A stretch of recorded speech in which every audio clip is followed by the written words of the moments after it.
Harstin agus fáilte rais go SpeakGaelic. Ha min dóchas go bhfuil si bheith feiricín go maith. Filling well. A feiricín go maith, go phrocail mar a chanig cúit. Ód ha céalb ag mar a ha si bheith feiricín rí cúspid a phrógramsa. Agus sin a dal horst súl briarachas a ha céalte rí se bhóig. The body. Rí se bhóig. Agus ha apersta go gaibh a ha céalb go maith rí sin jeireh chuspith. Agus is sin cha falling rí fiúg. As fit as a deer. Which is a bit like saying as fit as a fiddle or as fit as a butcher's dog.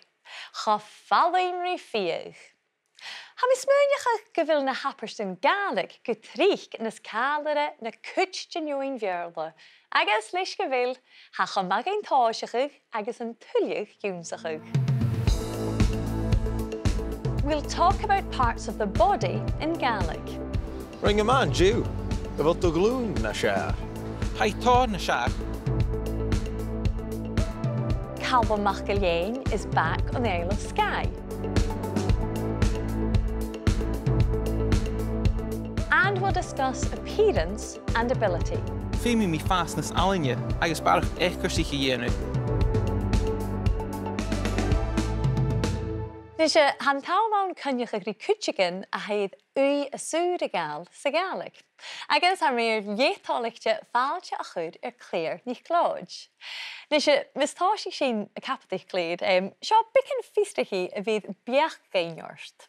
Sána Sgalpaigh na hirig a ha bhús agus si Gaelic I hiad chan in a bhacat. Sure, yeah. Agus ha an san tris bliana sa nolhaid stú tréna go bhí na dochter. Yeah. Nes Claire, get of a Gaelic a brín san dachi na bhausa a géad I suas, chará mhóracad ínse, an ininse ein bicin mini sin. So sin cear sé Gaelic a chiad chan in a vacum na a bha mé big bítach ach na a háisich mí sa scáil agus rite mar sin chará mí cho clachte í bríon Gaelic í macharitin agus a bhí bha mé héins ma fiúr bha sin bríon barach bearla í chéile agus díadach ganniste scuir sin bríon Gaelic agus sin mar a hachar. Cim a híliúsa chun na Gaelic? Chaim mi achi ar sin gréiseach agus nuair a bha mí stay bha mí chomáchail nach burigá fiús bríon Gaelic ceartí má héiners má héinehairin so mar sin bha mí díadacha sin táisií dhéanamh díadacha sin barach misneach ain agus gon buringá cáireagrú. Agus a bhfuil chudromach go bíú fiachan é dúlchaint Sgalpaigh a chleachgaigh? Ó, sin go chudromach go. Ha dúrich o'r ha blas eiter iawn Jackum syrli mi gwdi y hwle dynia han Sgalpaigh ach ha fach gynnu ga acyn a ha gyrach fo Sgalpaigh. Agus dé a chorle a feidig tú dagúnéile a has an un tuiilleach? Gyrach táisich agus dhara gyrrasin agus brion rí dynéile istocha chaig gan Sgalpaigh no rydym mar sin agus gyrach ha We'd in root did of a dhéanamh ha foundation acat. Agus háne sé a firach an glasachu, a bhfuil choirsneach Gaelic acat sa bhada. So ha mi asás as an combinásneach asás as an nódaid, ha chomáidíach códamin aindíach seán a bhí blion Gaelic tí chéile go sóisialta nu nach mór an códamin ach an taobh mééis sin. Nes haís go bhfuil go má trang ach dévis tú díanamh nu nach chéile gopad. So fiad halm dal a mé callí caritin, díach seán bíag nó tachastíile mar chum ciúh, Britanile stalm a funne. Chynne mi go maid agus stalm sinna dhéanamh agus cuteach ó háisich mi fi ach seachnach a granny a channeil má héine bar haganelí fáscad a manis so a dátrap bit nach go a bhí go se sin. A thula in féimach a cóla bh granny. Agus seo céiste bhís mi cur ar a thula duine an seo ar SpeakGaelic. Dé am fachgal neo an napper Gaelic Charlotte. Agus carson. Sfír halúm an fachgal scarstal. Chun mis muineach bhfuil túhaiste duine heolach éad ach Bhí sinna clach agus é gotrích agus a ddíadach a cíalach mar ha rúteach an uas a chéim man ó uas a chéim mar ha bíagú a chéim blasta bhí sin ddíadach ábhaid sin scarstal. Agus bhfuil apperstan má Sgalpaigh íte dagad. Bhí sin cánig rá a bhécht agus bhí sin cánig agus chuine átéile goséla bhí chuine le a clach a go bhécht a bhí sin cánig rá se go bhécht áirstnú rá sin gal halón a rúteach mar sin. Well a bhécht, tílí sin hugad an núine nach bí fata. Agus cloigh sin badach fa chléir na sáte ar sa phrògraim na rivisi i dais códharúm. Ach an drásta, Jimmy éin an tuilleadh Gaelic sa chuch.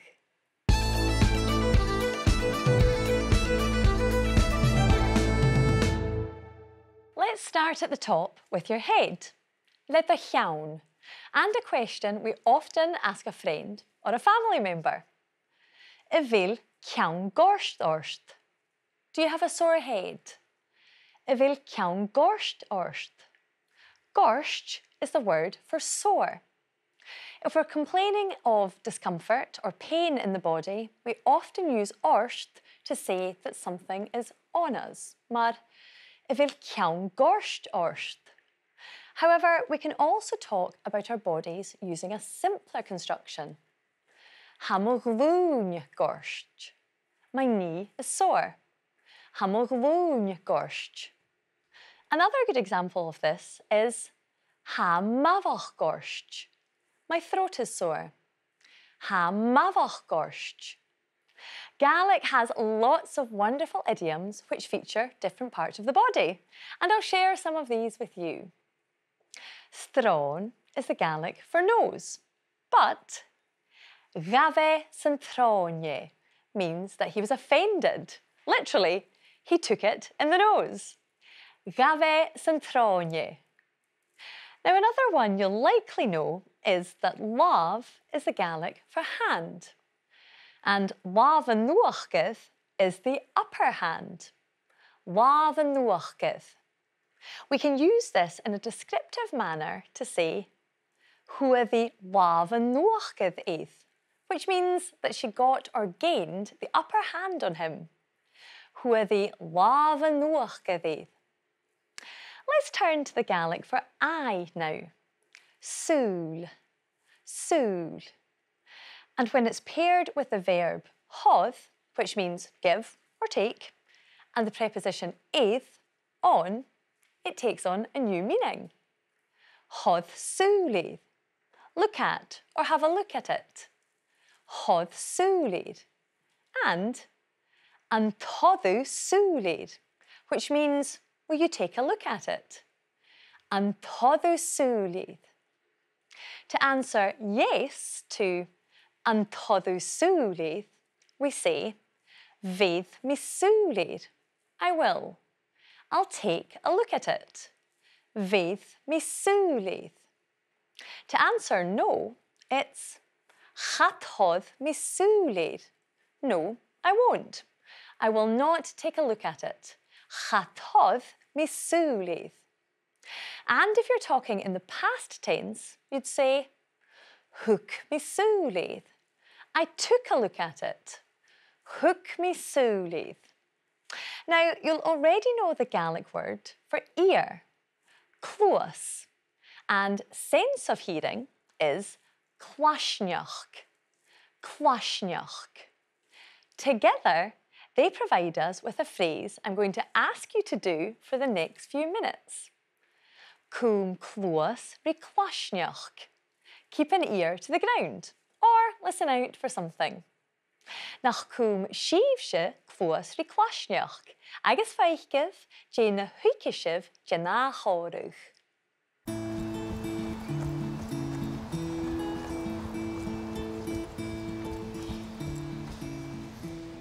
Siog maha, cymra ha dol gwych leis a chwr sa hiwl, a etra grag a fyl trang. Ha mi trang, ha ma horach an trang a clich agus a scríag. Fe mi menachain a chuma leid a gleis. Bi cudum hiwl na collegeaun ag jéidig an temester seo. Ha ma cheann gorst, jéidig a smynich mi géing. Bi me cheann sa gorst a smynich ag mwyn opereanach gans an unet. Ach bit a cheann gorst a géitrach di eta fatan lá. Nach istje, a I car agus ieski, agus go fan ri fiach ag a hys. Agus gan je lys an officeach 3 lá. Ach can cael di am y hys. No fydd i'n cawn iad. Bi I gra rhwm gofym I coill tapi, ac a ffys ac yn gia sy'n y gealachwch. Sy'n eta, hai iasgi the chenke. Bi brink yn smyrniachwch. Hai, cash gata. Femi mi fastness allinje, agus barach echker sich jenu. Maar a bavasco. Gus een bi mi hien go fallen rivier. Ring a man, Jew. Y fod o glwn na siar. Hai tor na siar, tang. Cymru a gorsti chwi. Orstig mi I a klich inmijn. Gaan jullie fi furus de echker sich jenu. Ach a eta kjarst. A mi femach bikken jen vrú seo a chald. Bi eta krake fel mysio ro hana. Sy'n na fies I gra, no da fies I cwpwndat yn oga eile, eith mor eisiar. A ma fi ffain ymach. A jen y ffim gan fwg, agus gan llawn.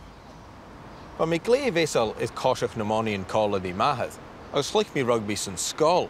Ach, ffeim I mi'r sio chwm al slan.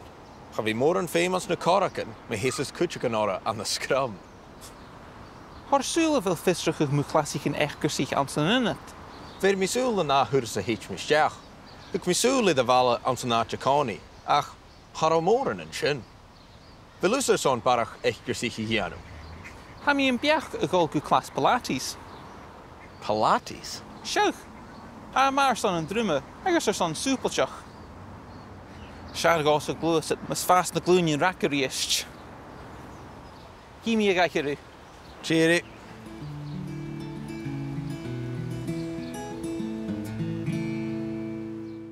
And the hoigshiv in Corrigh ither Patrick is Michael. Patrick prefers playing music to writing, and he told Michael that both keep mo charraighean trang. My finger's busy. Mo charraighean trang. Now, a useful phrase to recognise and which generally means in tune or tuned is aoigh. Aoigh. And we heard Patrick using it when he realised that he had to keep his brain in working order. Menachin a chumal gleis.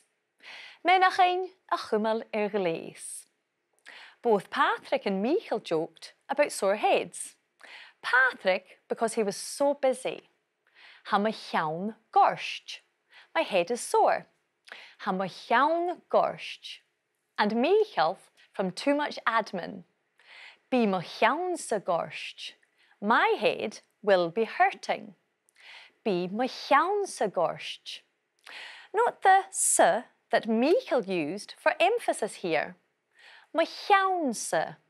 I think we've all been there at one time or another.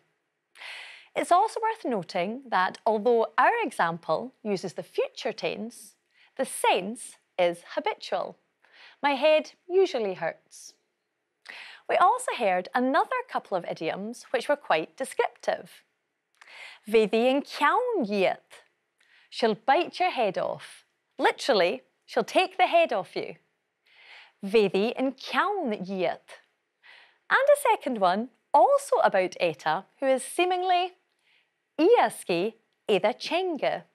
Quick with her tongue. Iasgi edha chenga. I think we all know a couple of Etas. Cyw nach eisiau na ddies rwy bicyn yn chorwch either Michael agus Patrick. Ha mi trang, ha ma chorach yn trang y clich agus y sgrieg. Fe mi menachain a chwmalaid y gleis. Bi cydym hiwl na colosjawn ai Gàidhlig yn tymestr sio. Ha ma llawn gorst, Gàidhlig y smyrnich yn mi geing. Bi mi llawn sa gorst y smyrnich ych mwyn opereanach gans yn unet. Ach byd y llawn gorst y geisrach di etafat yn la. Nach isju. Ai car agus iesgi. Agus go fallen rivier ag a hys. Agus gan jullie officiach 3 la. Ach can cael di am y hys. No fydd i'n cawn iad.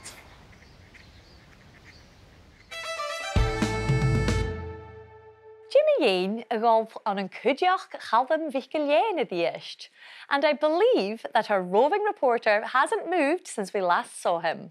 Chan jullie glwasad as Eilean Sgitheanach. Agus ha colloch gyfile 4 Gaelic idd yn un sin agus a fwyg a chwmel gleis. Na chai sin ymach, Jay. Ha mi haast an Eilean Sgitheanach. Van mi seo an sa phrògraim agus Ga nid meer glúasit rá ata, ach cónach bíoh I géirí furach anseo. I know I was in Skye in the last programme, but who wouldn't want to stay here? Cónach bíoh I géirí furach anseo. I might just never go home.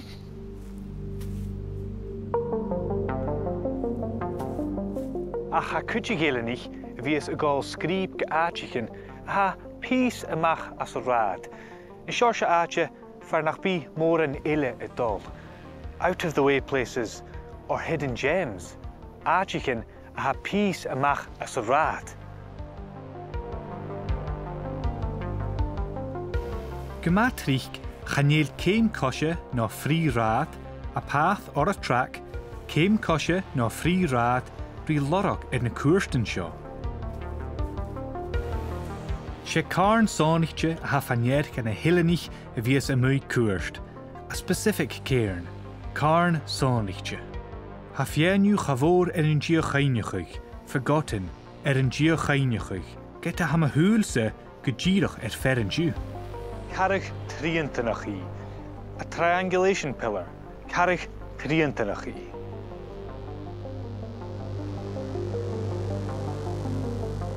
They were built for a specific reason, agus seo far bhfuiln tríantan chudromach. This is why the trusty triangle is so important. Bí físacit cáte bhéilú. You will know where you are. Bí físacit cáte bhéilú le bhí atóis nan cearnan gúna hoisianan uile. By working out the angles to the other corners, nan cearnan gúna hoisianan uile. Hi, Cymrae. Hi, Calum MacLean. A thuile corm a dhéhí, every opportunity she gets, a thuile corm a dhéhí, bí Anna Varston a cosach go difar charraighean. Anne Martin frequently hunts out these carraighean. Ha carraigh fascar live, acha sin dul go rua animal in toiseach. Rwy'n ymbraren no Brothers Point mar a chanas at ysfiolig. Bí fioin ra gre von y manich fa ffwrichan na braren. Agus at ra gro kwari an y hio, farn ro dynio togal na clochan bra. Agus tíocha sin sa hana clochan. Wel, fa ra gro at togal na clochan sin tron y linien. Ino, so ffilmi gro at y charraigheanú, na cietan drifli an ras. Ha sin a cur cool rí ruan an braren agus a dhéanamh ar slia chuna charraí, far a bhfuil sin a dul chunnechuch rí Mary NicLeòid a bhíos trích chuairs le Anna agus ha féin buanach gas. Dé corst sa táischuig cosach? Wel, fa mis mynd gymbe doedd ma son a fwy cymol ffalin, agus hai ma son slant, hai cytioch sporsol, agus hai ma fi ffeinamach as yn ar. Ní sé haus a crunnechuig na carraighean nach chéir? Ha. Cyfiad a hacet in isise? Ha mi tricha ienu, a cha mi giri hwyl fer ienu. Agus ha cyrcyd sa sia an Eilean ula go léir. Ma dhéirich hawl carraigh tríantanach í. Agus chanéil sin rá ata van rád fór.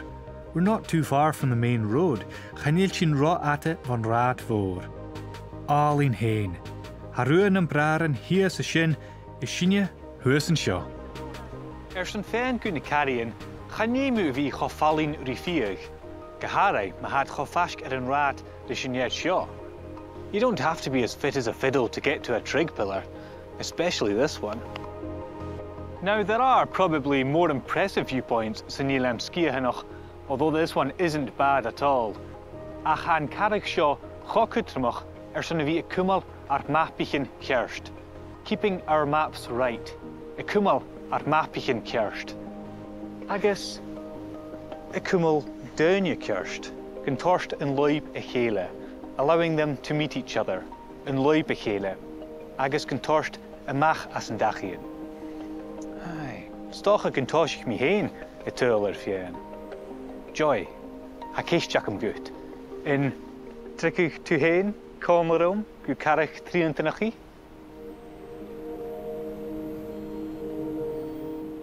Rhicig, a chalm rhicig, na chalisacet gyn chicig. Unwers gyn fai mi amach as y studio, agus sé chórstig ddim.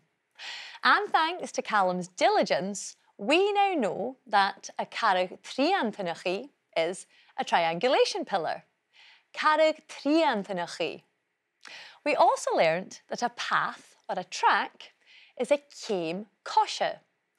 Céim cosise. But you could also use phríomh. Phríomh. Is cainigh gymfaisih na dána thuairsan ag Calum, Calum's Adventures, na dána thuairsan ag Calum an MacLeod agus na mian an sóisialta. Agus smá siach a Sgalpaigh dé hadís.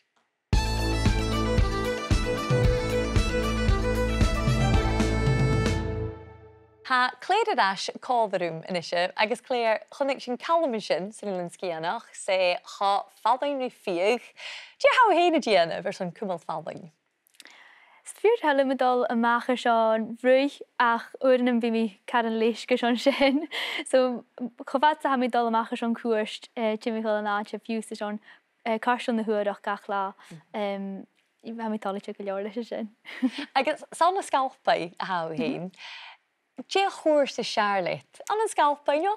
An glas a fiús? Well, bhí mi ra an cosise an cuairt gan taitholais sin bhí mi dal an chudromach ha mi cin taith. Agus an drásta how trénig a bhí na do gochtad. Cos an a thugu sin? Thuig mi sin ha mi gymá ha éhóracham as a bhóig agus mar ha gopur agus bhí giúnsach mar ha gopur agus cuideach ha mi glévéis al duine agus a bhí a cuideach duine sa thuúlaút mar sin. Haís go bhfuil go má trá an san trénig agad ach bhfuil beach agad éiad cón rún an san betalet a bhí gopur. Channe mi búlach cínteach an drásta Janíimi as am an riteach ach Sula mi bhí mi am GP nó ruthigin mar sin or a éacham a bhí gopur as a cháirsnach ach chisin mar HQ sin. Leis go bhfuil sin bhí brion mi géin a bhóig an sa phrógraim seo a bhfuil rutsan bhí iang a chaun I dúnsachu mun a bhóig. Na bhág se bhríomh nuair a ha mar fáileach sáirite an agus ha cúna a chéine mi ein am ná cuitigin sáirite na de bheitthe. Well, dúnsaigh sin go bhfuil na nerves has de ráin a dul chuna nu náis na de einaching is long-term memory agus mar sin had ceanse. Le cíd charraighean mar sin agus taflet go bhód san sin a bhrín apar tlach go headí bheann. Bhain mar a híliúsach an na Gaelic agus mar a hat don lit leis an dúnsach go maith lit leis sin gosáirte. And remember, a version of today's programme with English subtitles is available on BBC Alpa's YouTube channel to support you with your learning. Nisha mis Lenchinorn is an dúnsach Jimmy ein bicint in chorig a bheit Michael agus Patrick a chuairt a dhíist. Bí I gra rúm go bhfuil mi coith tapi ach a fisach in dia sinna céalachach. Sin eta, hai iasci the chenke. Bí brink an smyrniachach. Hai cearscatá, féimi mi fásnas alinne agus barach echcursaí dhéanú, mar a babasco, gus an bí mi hín go fálan rí fiach. Ring a man Jew, a bhfuil do glún na sear. Hai tar na sear, taing. Cymar a gorsti chuí. Gorstich mi I a clich imain. Chanile a bhí furas de echcursaí dhéanú. Ach a et a cearst, a mi féimach bicin gin bhrú seo a chaald. Fa Michael agus Patrick a brian mun bhóig agus me bhí fáin. We heard Michael use the word tachpi, which can mean bold or smart, but it's also used as a physical description. A coirt tachpi means well-built or sturdy. A coirt tachpi, so it should come with a bit of a health warning depending on who's using it. We also learned about Michael's sporting injury when Patrick asked him about his knee. A bhfuil do glún na sear. Is your knee better? A bhfuil do glún na sear. He then went on to ask more about the injury. Cimir I gháirste chuí. How did you hurt it? Cimir I gháirste chuí. Michael explained what had happened. Gháirste mí a clúiche imain. I hurt it playing shinty. Gháirste mí a clúiche imain. We also heard some other ways of keeping fit being discussed, including Cosach na monian, hill walking. Cosach na monian. And finally, we heard a good descriptive phrase as Michael realised he'd better move. Mus fast na glúin rack, before the knees get stiff. Mus fast na glúin rack. Agus mar is avisht, yev shiv tar scríbhach de na charraighean san tríseo an Gàidhlig. The toirt genitive case occurs in a phrase with two nouns that relate to each other. English has different ways of linking the nouns. For example, we can say the centre of town, the town centre, or the town centre depending on context. But Gaelic tends to express all of these in the same way. Mian evala, and there are three things to note here. Most importantly, the word order. This always follows the centre of town pattern. Mian evala. So not the cat's tail, but the tail of the cat. Erapalth a chech. Secondly, Gaelic doesn't put an article, the, in front of the phrase. So, mian evala, centre of the town. And thirdly, instead of using a word for of, the second noun tends to change into what we call the genitive case. Sometimes there's no noticeable change, but very often we have a lenition and or slenderization, like mian evala, ambala to evala, and erapalth a chech, and cacht to a chech. Well, huad ar súlan, ar clúasan, agus ar céin eachgur sich go leoran dú, nach dúad. San dealbachach nach tar sin súladáis tra chuid giniúnsachach. To ask whether something is sore, your head, for example, I vil ceann gorst orst. I vil ceann gorst orst.